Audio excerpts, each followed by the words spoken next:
Keep up with Scottish football with your host, John Turner. So this week's episode of the Low Ball Show, I've got the absolute pleasure of being joined by former player, assistant manager and manager, having reached numerous playoffs in England, with also success in the playoff final with Derby, Billy Davies. Billy, thank you for joining me today. It's a pleasure, John. Pleasure to be here. Thank you. And, you know, having a wee look, obviously with yourself, and you're from Glasgow. Funny enough, so am I. In case you can't tell. I know how big a kind of footballing community, Glasgow is. What's your earliest kind of footballing memory? Well, obviously, John, born in Govan, came from Govan and then moved to a place called Pollock, where the family moved there. I remember very, very early, my parents always encouraged the boots and the ball. You know, every Christmas there was always something to do with football. We were very keen followers of the game, both at club level and also at every World Cup and things like that we would look at and really enjoy. And then, of course, when I went to Leithland Primary School, that's when I really remember, John, really taking the game serious and actually loving the game, going out onto the streets, kicking the ball against the wall, dribbling in and out of the jerseys and all these things. And I've got to say, John, that going to Pollock, joining Leithland, and then, of course, when I went to Pollock United Boys Club at a very early age, that's when I came across some very talented players at that point. Tommy Coyne, Davy McPherson, Big Paul McGrath, ex-Celtic player, was at Pollock. Michael Mellon, the current manager of Oldham. So, you know, all these guys, when we moved from, obviously, Leithland to Crookston Castle, then we came across kind of all these guys. And then, of course, John, I'll finish with this, Glasgow Schools. I then moved on to Glasgow Schools, where I came across the Paul McStays and the Pat Nevins and the John Philippines and the Paul Chalmerses. All these names come up, and I've got to say, I had great early memories. And sorry, just to touch on with you, Christmas and that always been something surrounding football. And I remember that growing up, and I've got a younger brother. And I believe if I was to give him a football for his Christmas instead of a video game, he would be absolutely raging. That's the difference, John. That's what we had back then. And you know, we were very happy. We went out there, as you know, we played in the streets. We went across, and there was always, I think the most that I played in, John, was 45 a side. I remember one of the games. So it was great fun. I must admit, it was a making of you because you were playing with all the different age groups. You were having some great fun as a youngster, and they're great memories. I've got to say, I had a wonderful upbringing. And sorry, just touching up, but it was great because it just brought everyone together. You know, different schools, as you say, different age levels. It just kind of brought everyone together, and football was very universal in doing that. Well, we didn't text for pals to come and play football, did we? You had to chap the door. We had to go and walk 3 miles and chap the door and say, do you fancy a game? So, I mean, it really was, as you said, it was so many people coming from so many different parts, and we all got together, young and old, and we played there for hours and upon hours upon hours. Couldn't wait till the ice cream van came round, John, to grab ourselves a drink and a packet of crisps or a bar of chocolate, whatever. But they were such wonderful memories. And obviously, you're talking about where you'd, grown up and where you came from. You then signed for Rangers. I mean, being a Glasgow boy, being a Govan boy, what was it like then signing for Rangers? Well, let me jump before that, John, and say to you that I actually had agreed a 5-year contract with Manchester United. And I went down there since I was about 12 or 13, used to travel back and forward for many a year down to Manchester, down at the famous Cliff training ground. In that youth side at that point, there was people like Norman Whiteside, Mark Hughes, Clayton Blackmore's, Stephen Pearse's. I mean, some real good young players at that point. And unfortunately, I took a bit of homesick. Eventually took homesick. I thoroughly enjoyed my time at Manchester United. Took a bit of homesick and came back. and eventually signed that contract with Rangers. But one great memory, John, let me just touch on one great memory. Just before I signed for Rangers, when I was ready to sign for Manchester United, myself and my father went to Wembley, and it was just round about the kind of 1979, I think it was, John, round about that time. They call it the 5-minute final, Arsenal against Manchester United. Wembley Stadium, 100,000 crowd of people there. And I'll never forget the walk along the Wembley Way, getting into the Manchester United end, John. I think just very quickly, Talbot scored after 12 minutes, Stapleton scored after 43, Frank Stapleton, to make it 2-0 for Arsenal. And then came the 5-minute final. And it was very interesting, John. Gordon McQueen scored in the 86th minute. A lad called Sammy McElroy scored in the 88th minute. And then Sunderland of Arsenal, he scored in the I think it's the 89th minute for a 3-2 win for Arsenal. But I've got to say, John, looking at that game, what was intriguing at that point was the great Scottish players. People like, if you look at all the kind of different names, the Martin Buckens, the Gordon McQueens, the Arthur Albistons, the Joe Jordans, the Lou Macquaries. What a game, John. What a memory and what a time, I've got to say. And then, of course, I went to Rangers. Obviously, really thrilled to join Rangers Football Club. My father went to all the games when he was younger. And I've got to say, it was an exciting time. I signed a 5-year contract, and I've got some wonderful memories. And just when you're talking about the Wembley and going down there and the memories that you've seen of that game, at Rangers at that time as well, I mean, there was a lot of big players surrounding you as well. That must have, been amazing when you're seeing your father having went to all the games, and then you're now sitting there with all the players. Yeah, it was, because it was pretty sad leaving, because Dave Sexton, the Manchester United manager, was absolutely top class. And the guy that took me there, the famous scout called Jimmy Dickey, I've got to say it was very difficult decision, John. But going to Ibrox at that point, just joining them round about 79, 80, they had some real top experienced players, and the Sandy Jardins, the Peter McCloys, the Colin Jacksons, Tommy McLean's, Alec McDonald's, Alec Miller's. I could go on, Derek Johnson's, I could go on and on, John. And as a young player stepping into that environment, particularly after the 77 European success, then of course, you knew you were joining somewhere special. It was very disciplined. I've got to say, I had great admiration for John Gregg, who signed me. And during that period, I then went from the very good John Gregg to the very disciplined Jock Wallace. And then, of course, latterly, in came Graham Souness with these multi-million-pound signings. And it was a real experience, John, I've got to say. And just the final part to touch on it, I mean, what was it like the first time you walked down that tunnel with all the crowd? Well, it is. It's a very daunting place, isn't it? Both Celtic and Rangers.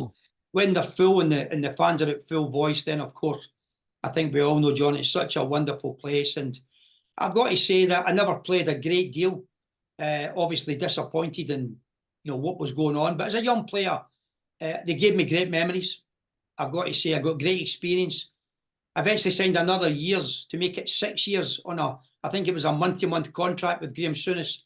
And it was just time to leave for me. It was time to go to pastures new, get myself some first-team football, and then try and build up some pedigree and move from there. And you then moved to Sweden. I mean, how did that come about? Because it's obviously not, when you say like the Manchester United to Rangers, and obviously with it still being kind of UK, but Sweden seems a wee bit different to kind of come across. John, let me tell you, it was different. And I've got to say to you, the whole experience, I was contacted by a guy called Ian McNeil. Ian McNeil was ex-Aberdeen, Ross County and Leicester City player. He was manager of Ross County. He was manager of Wigan as well. This guy became assistant manager at Chelsea with a guy called John Neal, who's a vastly experienced manager. He then became the kind of caretaker. And then he started to scout for teams like Bolton Leeds, and Chelsea. And then that's when I was contacted by Ian McNeil, who said to me, "There's a lovely place called Sweden. Don't worry about it. It's only 2 meters of snow and it's -20. But it's a beautiful place. Do you fancy going over to play?" And I've got to say, John, it was a great experience. Although there was a different culture, as you know. At that point back then, Gothenburg, who beat Dundee United in the European Cup, I think it was back in those days, Gothenburg was a great side. I remember playing against a guy called Anders Limpar, who was an excellent Arsenal talented player. And then, of course, the great Roy Hodgson, who was also the manager over there at that time. So Swedish football back then was certainly a very enjoyable place to learn your trade. And certainly playing against these wonderful teams and players and managers, it was a first-class experience.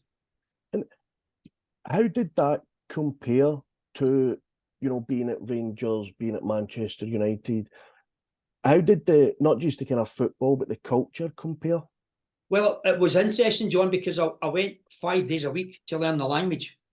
And the state, back then, the state paid for you to learn the language. And what's very interesting here is the Swedish players and obviously the Football Association, they decided that their players wanted to keep doing their day jobs. So they would work from 6, 7 in the morning to 3 or 4 o'clock in the afternoon. And then they would train from that kind of 4 o'clock, 5 o'clock to around about the 6, 7 o'clock, whatever. And he'd done that 5, 6 days a week, John. They were full time. Although they were part time, they had their own jobs.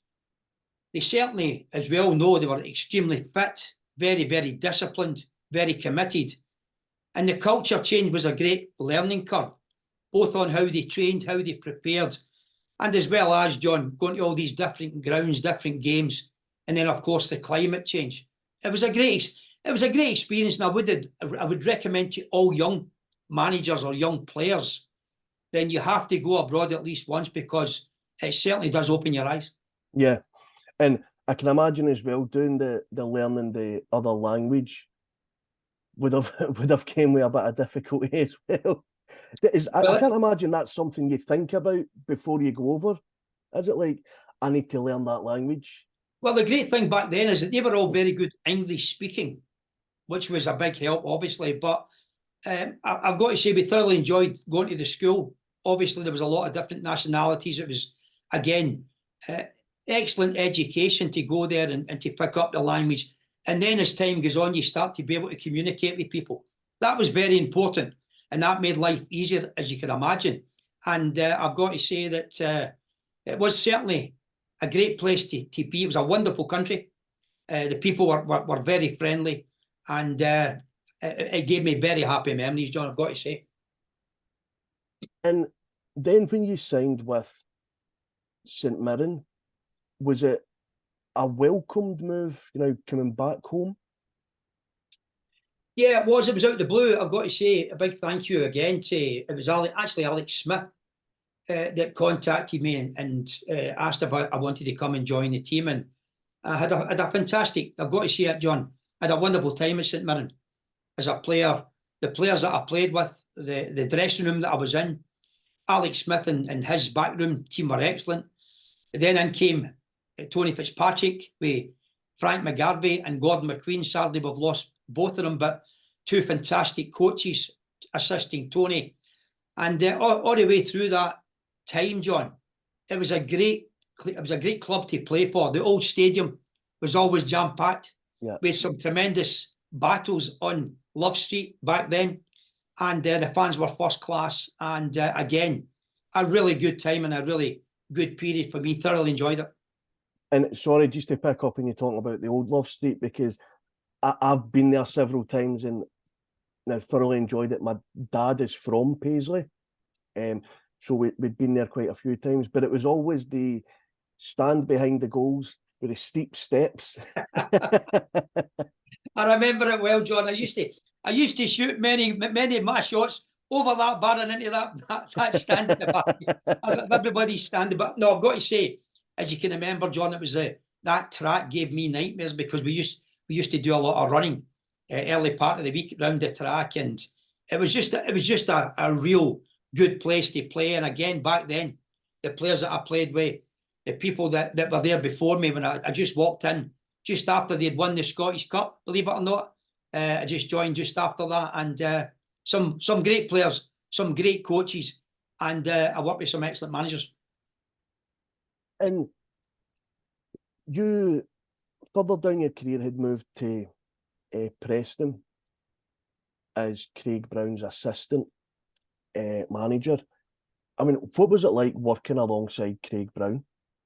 Well, again, it was a kind of out the blue because I just left being the Motherwell manager, very, very young at that point. I think it was 33 years of age, but again, very thankful to join Pat Nevin's Motherwell, and it was a great opportunity that I got, and I was very thankful. And they also gave me a very interesting learning curve. Let's just put it that way, John. It was very interesting, particularly with a player chief executive. That was extremely interesting. And I went there, eventually left as the manager, got a call from Craig, didn't know Craig that well, met him once or twice down at the coaching courses. And then right out of the blue, there I am down at Preston with the ex-national team manager. On and off the pitch, he taught me so much. Lovely, lovely guy. Sadly, we've lost him as well. And he gave me some tremendous experiences, as I said, both on and off the pitch. And just to touch on what you'd said there as well, that must be surreal, you know, when you're saying like having met him a couple of times at like coaching courses and things, and then all of a sudden, without, you know, kind of conversation, but in the work that you've done and how you've portrayed that, he's like, I'm going to phone him because I want him down here with me. Well, I've got to say, it was a great boost to receive a call from somebody like Craig, as he used to remind me, John, 2 World Cups, 3 European Championships, and 70 odd international matches as the manager. He used to remind me about that every morning, you know, when I was making his tea, or I was trying to tidy up his place. But no, you just work with somebody like that and you see how he functions. You see how he handles off pitch, all the way that he would go about, all the things that he'd done.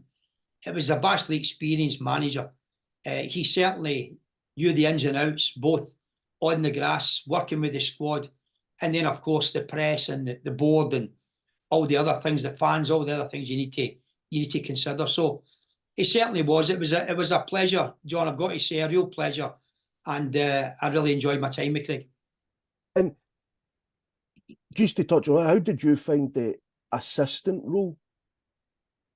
Well, again, I've got to say that having coached very early on, and I went through the kind of steps, even as a player, I was out coaching probably mid-20s, 2 or 3 times a week with all different juniors and boys clubs and council teams and girls teams and you name it, John.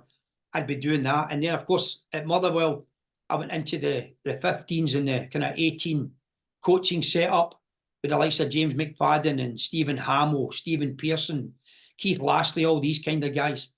And then I got that opportunity to go in as manager. And then when Craig asked me to go down, I went down, first of all, as the first team coach. Thoroughly enjoyed that role, all about the training sessions and setting up the drills, and I really loved that side of the game. And then Craig asked me to be number 2. That's a different role. That's all about protecting and supporting and showing the loyalty to the manager. I've got to say that we had a great relationship with some fantastic memories and fantastic times. And it was a good education. Most important thing about a number 2, John, is you've just got to support the manager. You've got to be honest with the manager. He's the manager. He will make the final decision. And you've always got to give an honest opinion and then let the manager take or not take that advice and go and do what he has to do. But it certainly was very good. And to kind of move further on in your career, obviously, with the playoff successes, you know, and reaching the playoffs and kind of getting there. But when you won in the playoff finals, I mean, what was that feeling like? Well, again, you're coming off of some real disappointment. Obviously, we lost at West Ham, Preston v West Ham, at the Millennium Stadium, I think it was. That was obviously a disappointment. What was disappointing, we'd actually beat them I think it was 3 times during the season. And we felt very confident going into that game, and on the day, we just didn't play to our potential. So that was a disappointment. And then, of course, you lose the next semi-final against Leeds United. And then you find yourself at Derby with a 3-year plan. Peter Gatsby's Derby County. Very strange setup with 6 owners, John. And you go in there with a 3-year plan. 11 months later, here we are standing at Wembley, competing for the richest game of football in the world against a West Bromwich Albion team that were very strong all season. A tremendous squad of players, real top end budget at that point in the Championship. And I've got to say, we were the underdogs, but we were organised with a tremendous spirit. We worked very hard on a day. And then that young guy called Stephen Pearson pops up with that late midfield run and taps that ball in the back of the net. And then after that, John, it's just mind-blowing what happens. And I'll never forget Craig saying to me, because a lot of times in his career, he said to me he was disappointed not to have enjoyed moments the way that he should have on the pitch with his family, etc., etc. And one of the things I remember, John, is Craig's words after the game. And I tried to enjoy it with the players and the staff. The chairman come onto the pitch. Of course, the place was buzzing with people. And I've got to say, I really thoroughly enjoyed what was an underdog performance as far as everyone was concerned, but a tremendous result.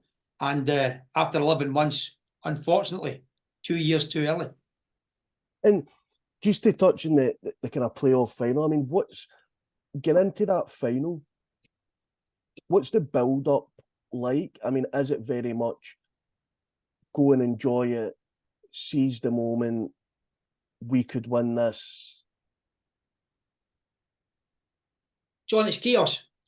It's chaos for the minute you get into the playoffs. All of a sudden, there's this big build-up towards the playoff, obviously the playoff final, and you've got so much to deal with. What you try and do is you take the players away for a few days, and you try and keep it as basic and as simple as possible, and try not to change too much. Obviously, you go to the ground and you do your preparation.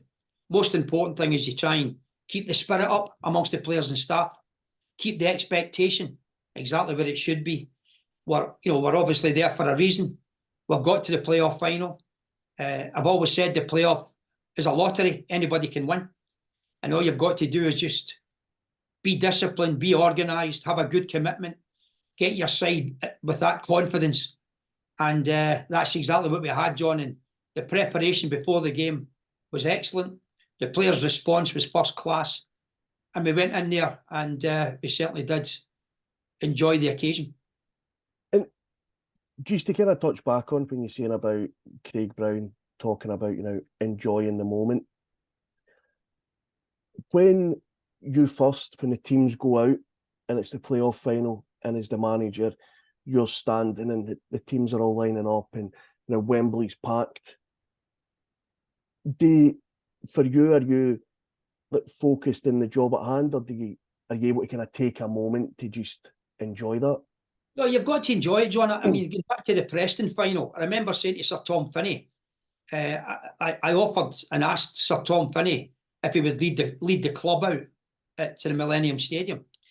And I'll never forget walking behind Sir Tom, this legend for England and Preston, and such an icon in football and English football.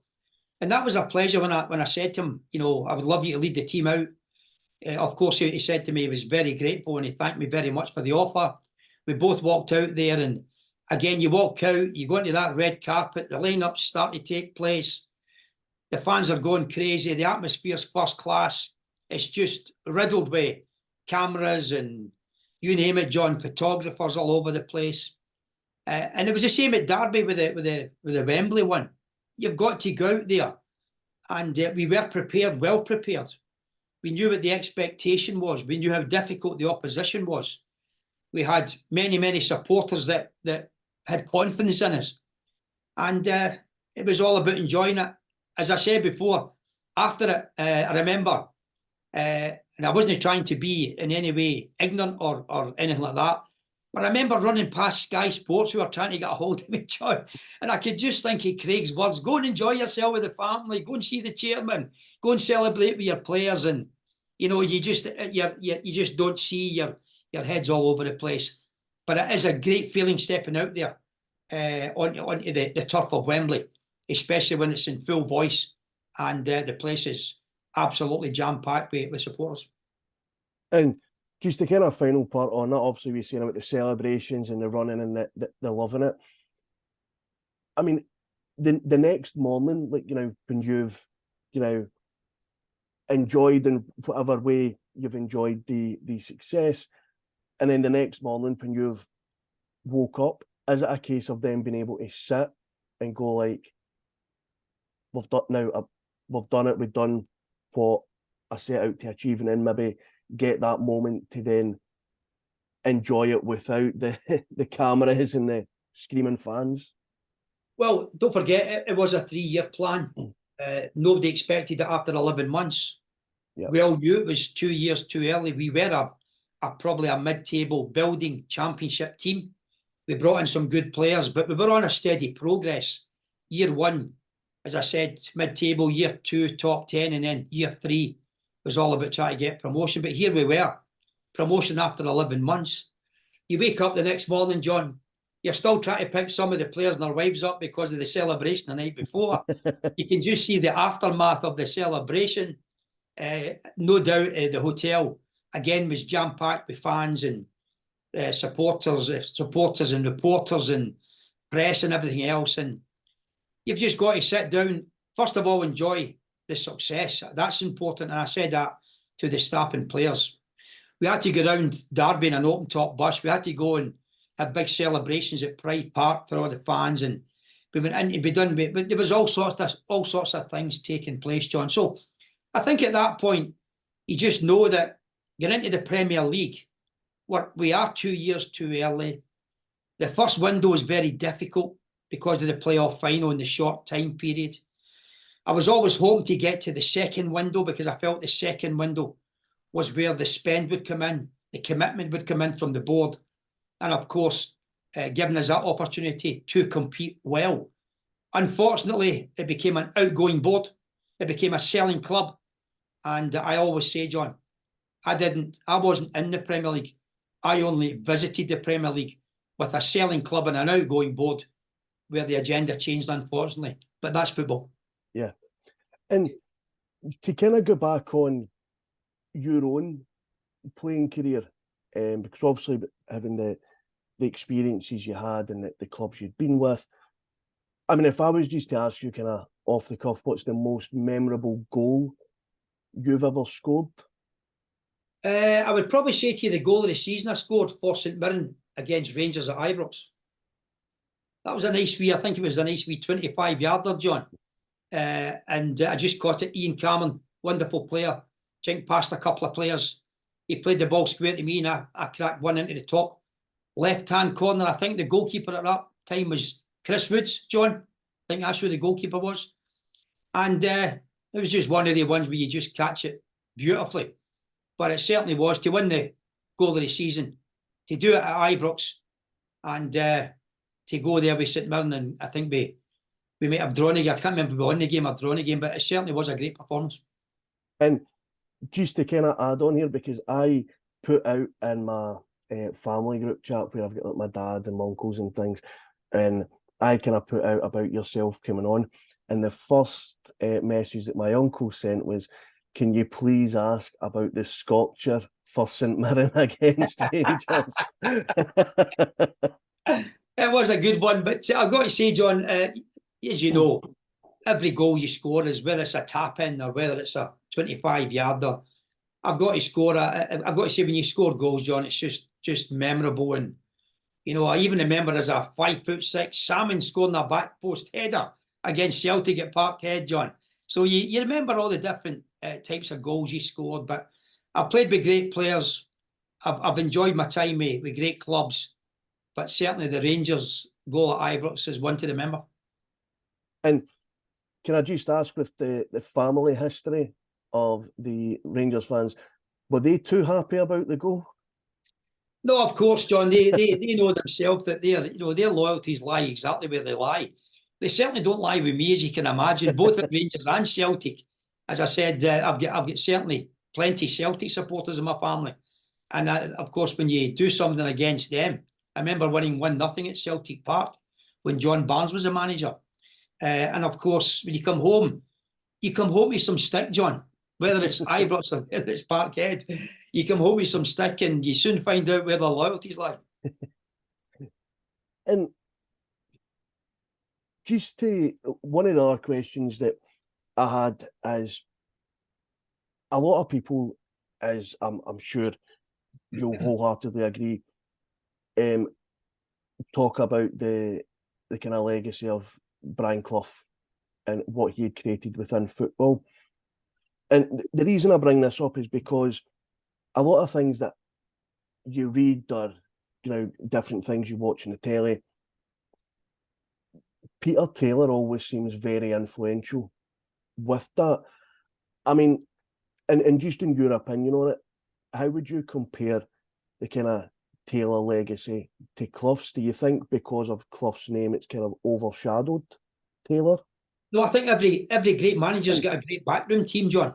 And the manager's the front of the club, if you like, the one that takes all the plaudits when you win and takes all the flack when you get beat. You accept that that's the situation. But it's like myself, great staff, wonderful staff of people that contributed to the great success. Clough and Taylor were two different types. We all know about Brian. Brian was that disciplined manager type character. And Peter Taylor was a kind of motivator guy. He was a guy that would go and organise all the different bits and pieces in training. But one without the other was no good, John. The two of them had their own strengths. The two of them had their own ways. And just as a unit, the two of them are just absolutely first class, respected by all the players, respected by all the staff, more importantly. And we could certainly sit here from now till midnight tonight, John, and I could tell you plenty of stories about the famous Brian Clough and Peter Taylor, I can tell you. And could I ask for even one story? One story was he used to take along the Trent. Clough was a great believer in not training very often. And he used to say to the players, particularly on a Thursday or a Friday, even on a Friday, John, they used to take the players a big long walk. And the players would all look at each other and say, what the hell's going on here? And he would walk along the Trent River, just at the side of it, and he would take them away to this lovely wee cafe a couple of miles away. He took them in there for their rolls and sausage and their rolls and burger or whatever else they had. They had a great camaraderie amongst them. That's why they were so good. It wasn't just about training. It wasn't just about, organisation. This guy knew how to treat people. And he knew when to take them for the walk. He knew when to take them. And he would stop the team bus on the way back and let the players have a pint or a glass of Coke or whatever they took. So his man management skills, John, were excellent. He wasn't just this hard-nosed character. He got results for a reason. And his main reason was that he took players and he'd done many different things with players. And as I said, that's one of the polite stories, John, as you can imagine. I'm trying to keep it polite for the listeners, but that's one of the polite stories. And the players talk about it often, going there, walking back, all chatting amongst themselves, having a lovely coffee or a drink with a nice rolling sausage or whatever, coming back there, and then get out the next day and feeling like 10 foot tall, and really respected the manager and the manager's assistant. And you know what? I think, to be fair as well, probably in any environment, and not just football, but any kind of working environment, I think that's always important. If you get somebody that can make you feel 10 foot tall, you're going to perform as such. Well, don't be kidding, John. He knew how to handle himself in the dressing room. When he needed to. He certainly did have a good pair of Doc Martens with the steel toe caps on. And by the way, John, they were used very often, I can tell you. And he knew how to throw a cup or two, just like Fergie. So these guys know when to switch on and switch off. It can't just be a nice walk for a rolling sausage, or it can't just be there's a few days off. You're my best pal. You have to earn it, John. And these players knew that they had to earn it. The gaffer would be good, but they had to go out on the Saturday and perform for the manager, for the staff, for the supporters, for the board, and everyone connected with the club. But it was all driven by that man management style, which was greatly respected amongst the players. And I suppose now, kind of, in your own career, kind of moving like further on, I mean, what's the kind of life been like for you over the last few years? Well, I got a wee bit disenchanted back in 14, 15, John, I've got to say. And what came in after that was, I remember pandemic. My mother was not well. I then had some serious family health issues that took me away from football for about 3 or 4 years. I got over all that with my mother, particularly my mother at that point, who was in a real bad way. Thankfully, we got over all the different situations, and it was many years. And at that point, 3 points was non-important. Getting my mother and my father right, getting them two healthy. Thankfully, we've now got that. And then I decided to build qualifications, John. And over the last 3 years, I wanted to step back and look closely. For example, I done Liverpool University, a diploma in football management. I'm going back down to the university in the summer to do a strategic leadership in football management. I looked at, and I've said many times, I looked at psychology, mental health, first aid, women's football, disabled football. I've done lots of continued personal development, both north and south of the border. And I really got my appetite back, John. That education, that relearning, if you like, reset me. And then over the last 4 or 5 months or so, I've been going to games all over the country, north and south of the border. I've thoroughly enjoyed being back at the games and looking at all these players and matches. I'm planned in the next couple of weeks to go to visit Benfica for 3 days, 4 days. I want to go see how they function and work. Also, I'll be going to 2 Premier League clubs for 3 days, Everton and Crystal Palace. Everton, of course, with the director of football, sporting director here called Kevin Thelwell, who I took to Preston as the academy manager. And then I took him to Derby as the academy manager. So Kevin is now sporting director at Everton. I'll go down there and have a good couple of days down there. And now, John, I've got to say, I've got my passion back. I've got my focus back. I've got my appetite back. And I can't wait to get the boots back on. And I suppose to follow on what you've said, I mean, have you got a desire to manage again or in a different role? No, I've got too much love for the management side, John. Don't get me wrong. Over the course of the next year or two, I will certainly go and get my sporting director's license, and I'll also go and do my youth license. I've got no intention at this moment in time to do any of these 2 roles.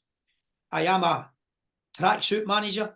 I want to go back onto the grass and make players better, make teams better, see the joy in supporters' faces, hopefully bring a club success and leave a great memory again.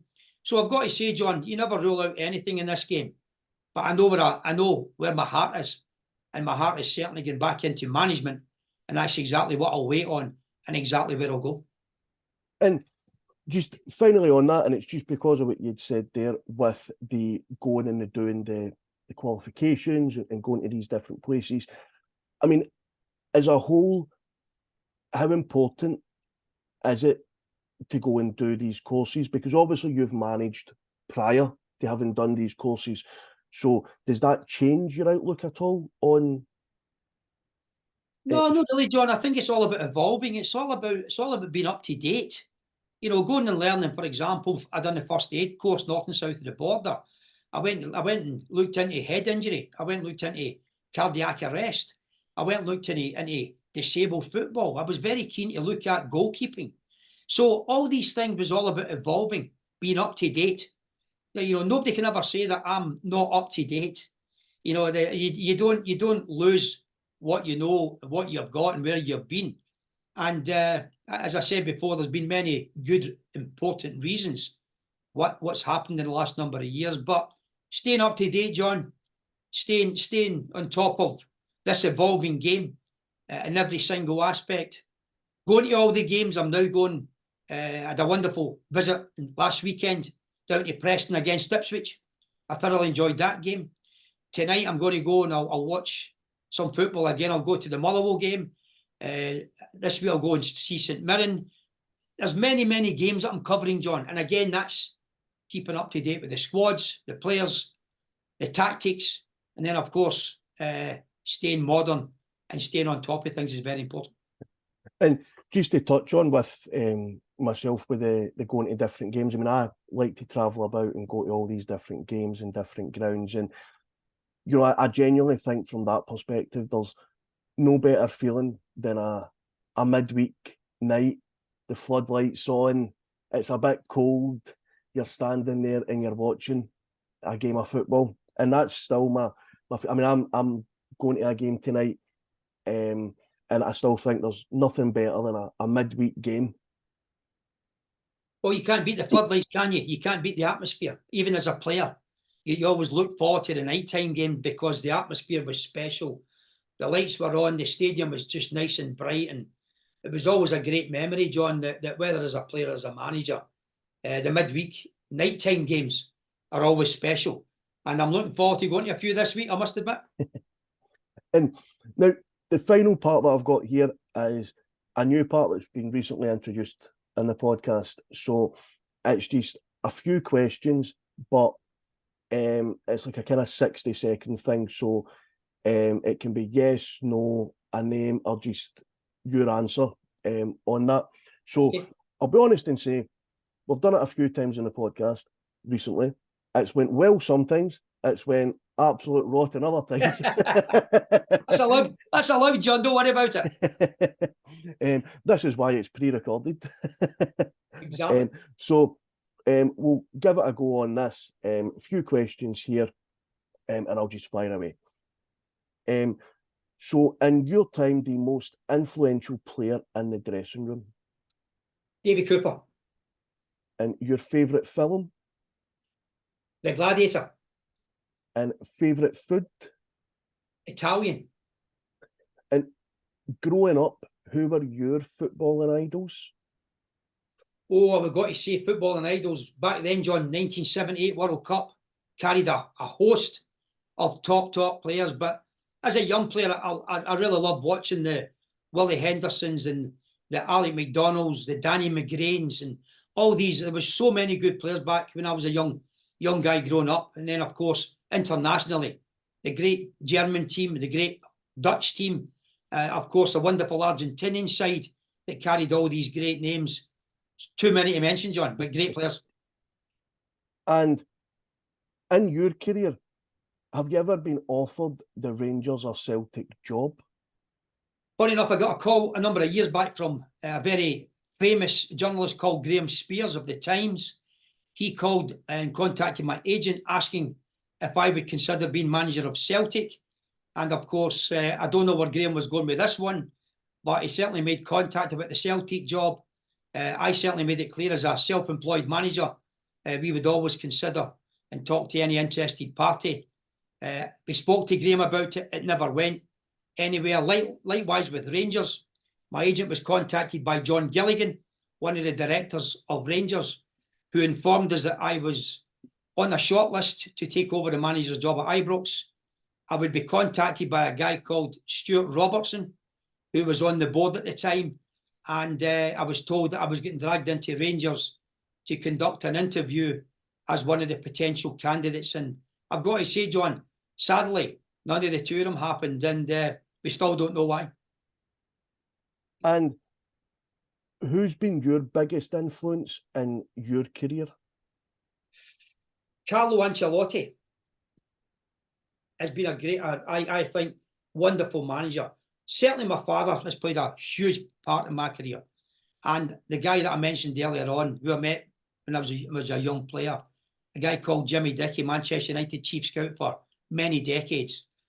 These two guys, Jimmy and my dad, were very influential, John, but certainly there's a number of other managers that I look at, and I've got to say, they really gave me a great appetite for football. And finally, which manager do you most admire? Angelotti, there's your one. There's no doubt. I look at this guy, John, and I look at the way he handles himself, the success that he's had, vastly experienced guy. You can see that the players really admire who he is and what he's all about.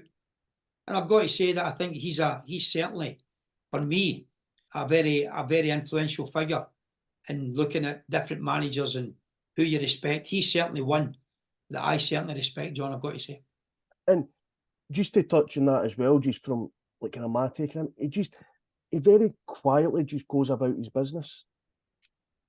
You look at him, it's funny enough, John, I've been down to Real Madrid a number of years back, and Vicente Del Bosque was the manager. And I spent about 7 days down in Madrid at the training ground and watching some games. And this guy was the same, Del Bosque, a very calm figure, a real influential figure. Again, wonderful career.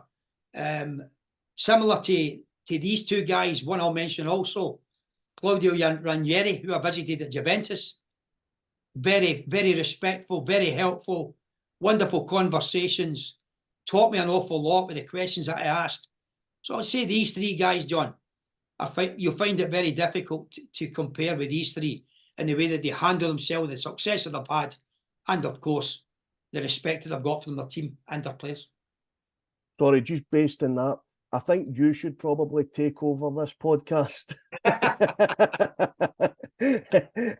and go and get these guys. But look, Billy, I really do appreciate you taking the time today to do this. As I say, I'll be hoping to see you in the dugout soon. That's when I'll be champing on your door asking for the next interview. Well, listen, you will see me in the dugout. There's absolutely no doubt about that. That will happen. When that happens, I'll be delighted to hear from you. I hope you found that interesting, and that was exactly what you were trying to get out it, and were hoping to get out it. And it was a pleasure to talk to you, John. It was absolutely first class, and I thoroughly enjoyed it. Thanks very much. Thank you. Really appreciate your time, and all the best. John, keep in touch, and all the best. Good luck to you.